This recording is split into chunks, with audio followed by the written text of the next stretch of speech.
Hey everybody, in this video, I'm just going to go over a trick that I've learned that makes the gaming experience utterly fantastic. If you can achieve it, if you can follow these simple tips, your games are just going to be next level. So I'm going to go into that in this video. So you may be thinking, holy crap, what the heck is this guy talking about, right? Well, I've been DMing for a very long time, and I think that as DMs develop and they gain experience, they sort of learn this on their own, just through playing the game. I certainly did, and I didn't understand it until I read about it, and I went, holy crap, that's what I do, and I didn't even know I was doing it. And it would have been so much better if I had learned sooner rather than later, and if I didn't have to learn through the experience of playing game after game, and trust me, lots of crappy games, because I was an inexperienced DM, and you have to kind of cut your teeth on the game, so to speak. Well, then gradually over time I started learning how to implement these tools to achieve an effect that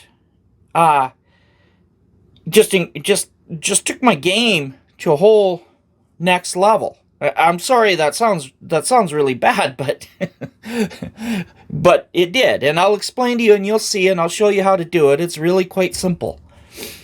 All right, so basically, what you need to do is you need to establish clear goals for your players. You need to ensure that there's no distractions at the table. So no cell phones, no playing other games, whatever. Try and keep the distractions right down to a minimum. And you want to be very responsive to each of your players. You want to make sure you give each of them an allotment of time. Not too much, not too little. You don't want to focus on any one player too long so the others get bored. And you want to make sure that once you start getting into this, that you have continuous challenges for them, but not challenges that they can't accomplish. All right? You want continuous challenges that they're capable of. You don't want them to become fearful that they can't do something or that they'll have trouble doing something. Okay, so what I'm talking about here is the flow state, right? And it is a state of mind that people get into when they have these things. Now, as a GM, it's within your power, or a DM or a referee, it's within your power to give the players all of these things. And it's very important to have one of those magical nights where you just go, wow, that game was unreal. Well, that's what happened. The reason that game was unreal is because your entire table, and yourself included, got into the flow state. And as the GM, you can do that. But you need to know what it is, and you need to know how to accomplish it. So the flow state is where you're focused on what you're doing, and your mind is in a state of like hyper creativity and hypersensitivity, and you're really into it. And so the way that you do that, like I say, is first off clear goals. So you don't want to railroad your players. You don't want to have a funnel dungeon where they have to run through and they can only do certain things. That isn't how you get clear goals. The clear goals come from your players understanding what they need to accomplish that night and having an understanding of how they can do it. So if your players don't understand how they can accomplish the goals, it will interrupt the flow state. If the players don't know what they're supposed to be trying to accomplish, that'll interrupt the flow state. Now, the flow state doesn't happen immediately. You have to sort of ease into it. As the players start playing the adventure, they'll start discovering what the goals are for that night, what it is they need to do. They may be at the tavern, they talk to the peasant says, my mother was kidnapped. Well, there you go. You've got a goal. Let's go get the mother back. So that would be a clear goal. And that's what you want to do. You want to establish clear goals for your players. Now that's the first thing. The next thing that you want to do is you want to get so there are no distractions. And this one's a tough one. And I know it now because, nobody wants to be that guy that doesn't want cell phones or whatever, people doodling, people distracted at the table. But if someone's distracted at the table, it's going to pull the whole group out of the flow state. And you really don't want that. You want everybody to be focused on what's going on and on the game. And it's very important, if you allow people to be distracted, that you won't be able to get that game. And you can get that game every night. You can get that game every time you play. But it's extremely important that you don't have distractions. Because you have to get rid of the distractions in order to enter the flow state. So the other thing that you have to have is direct feedback. Probably can't read my chicken scratch, but this is how I write. All right, so you need to have. I'm just writing this down because it's often easier to remember things if you see them written out. So direct feedback. Now this is where it becomes very important to listen to each of your players. Now you don't have to time it. You just have to get a sense of it. You don't want to focus on any player too much. And you want all of the players to have clear goals. You don't want any of the players having distractions. And you want all of the players to be able to give you feedback. They have to be able to talk to each other and they have to be able to talk to you. And you want to make sure that you can give them an adequate allotment of time that doesn't break the flow state. And you'll get a sense of this. You'll get a feeling for it. And you'll get so that you can watch the players at your table. And you'll see when they're starting to get close to the edge of that flow state. And you can, I better pull back. I've spent too much time with this player. I've put too much focus on this one thing. Because what happens, the enemy of the flow state really is boredom. Right, is a big enemy. And so you don't want the other players at your table becoming bored. Ideally, if all the players can be involved in the same activity, that's ideal. And that's why I believe like adventuring through dungeons and stuff like that, and everybody's going through the same quarters, those tend to bring on the flow state a lot better than, say, wilderness adventures or city adventures where people can scatter and go in all different directions. You're way less likely to get a flow state there. You want everybody focused on the same clear goals, and that's how you'll enter that state. So the other thing that you want to make sure is that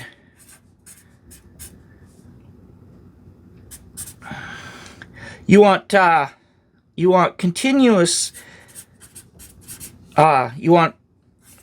continuously challenge them, right?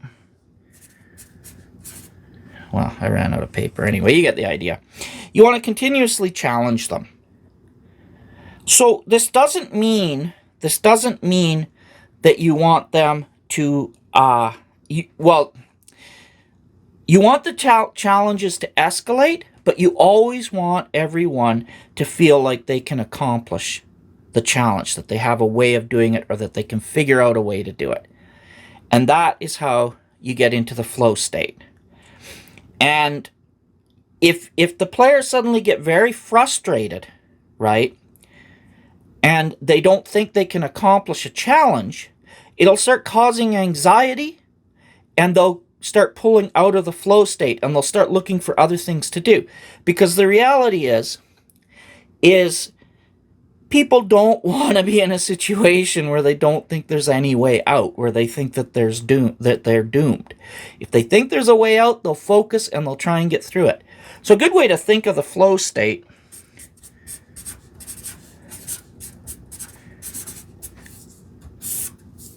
is like, this is your flow state, and this is where you want to be, right? And up here, down here, you know, people will be bored. Up here, you'll have anxiety, right? And you want the perfect balance of that. You don't want them to get so anxious, so scared that it pulls them out of the flow state. And you don't want them to get so bored that they start doodling and drawing and doing other things, looking at their phone, talking to each other, not paying attention to the game. You have to find that balance that pulls everybody into what's going on in the game. And if you can do that, you'll enter that flow state and you'll have one of those games. Now, it sounds kind of like, wow, this sounds like a daunting task, but it really isn't. It really isn't. It's quite doable. It can take a little bit of practice, and it takes a little bit of practice for the players. You know, I mean, some of the players aren't going to want, they're going to want their phones there at the game.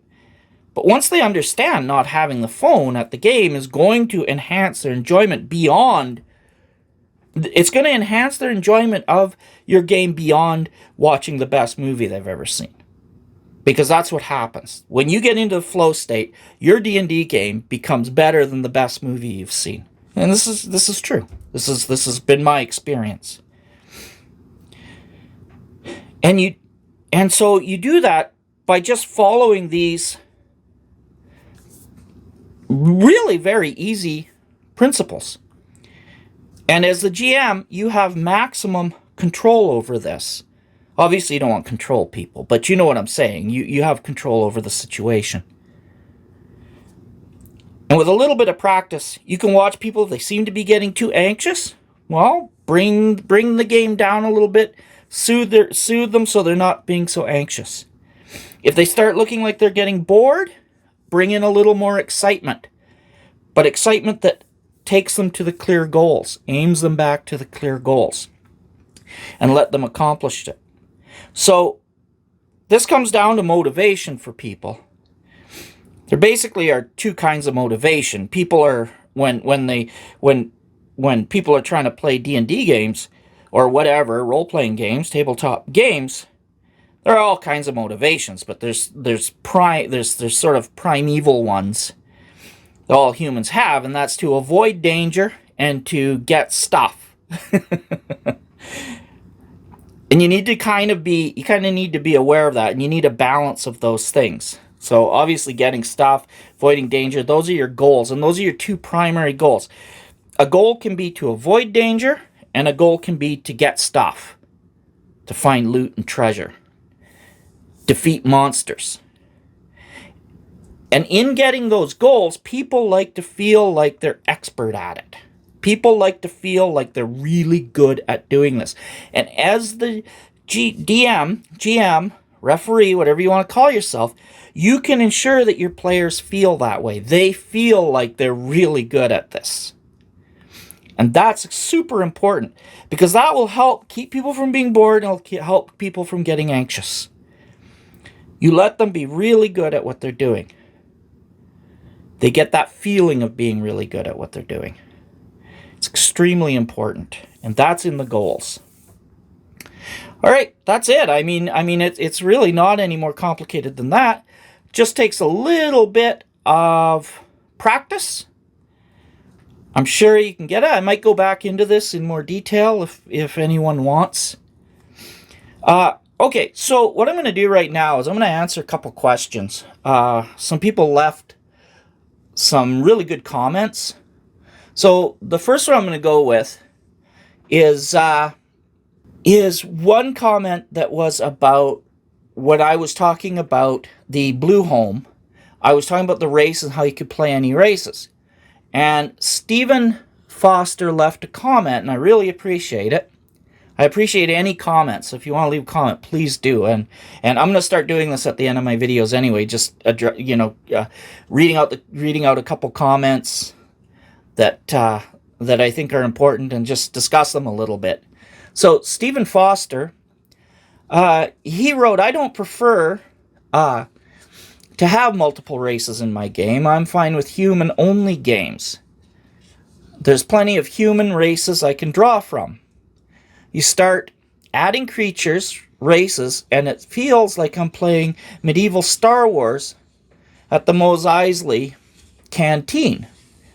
And then he has in brackets, he's a big Conan fan. And you know, there's a lot to be said about that. Because if the players don't play the other races can be way more interesting. Because at the end of the day, people can only play people, right? But you have a lot more tools available to you as a GM to let the other races be something completely different. I mean, you can have dwarves can all of a sudden just have rock skin, and they've got a very high armor class, and they can just be totally off the wall, something that you would never have a player play, and those can be your dwarves. It's really neat. Also, if you just don't want those races at all, which is perfectly fine, if you look at Conan, I just think he made a really good point. And with the Blue Home, it's kind of ideal for that. Just no races. We're all just humans. And then the stuff you run into are basically just all monsters.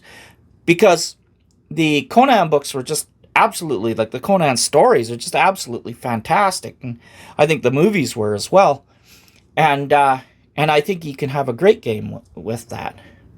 Okay, anyway, so that was the first one. And then Posta Jester commented, this was on Pathfinder 2nd edition, the video that I did that. He wrote, I have now played quite a lot of P2, and I have very mixed opinions of it. It does a lot I like, and then in brackets, underline that and bold it. And then he says, and a lot I don't. Specifically, the layout and simplification of the core system. Playing it, though, it kind of feels like it's rather underwhelming. I think the problem is the core is really solid. All the things around the core are not so solid. The engine is good, the car is rusty. Now, one of the two classes I am playing is homebrew and actively being improved. The gunslinger, however, well, apparently golf ball-sized hunks of lead being flung around at supersonic speeds deal a D4. Yeah, I can see that being an issue. That doesn't make much sense, does it? Also, I think I am becoming less and less a fan of crunch. Yeah, I hear that. I don't want to have to activate 6 abilities to be optimal in combat. Anyway, thank you very much for the comment, because as I said in the video, I have not played 2nd edition Pathfinder. So my experience with it is just from what I read, and I think it's really wonderful to get some feedback from someone who's actually played it. And because just looking at the rules, there's no way I could tell that the rules on the periphery are not quite as good as the core rules. So the core rules look really solid. And I really hear them on the crunch thing. The game does look very crunchy to me. I said that in the review. But it's kind of like smoothed over crunch. And so, yeah. Yeah, anyway, I just thought that was neat. I thought it was a great comment, and I really appreciate the feedback because he's actually played the game. Anyway, that's it for my my video. And I hope you find this helpful. If you did, then great. Thank you. Please leave a comment if you do or you don't. I'd really love to hear the feedback. And that's it. Okay, thank you. I will talk to you later. Bye.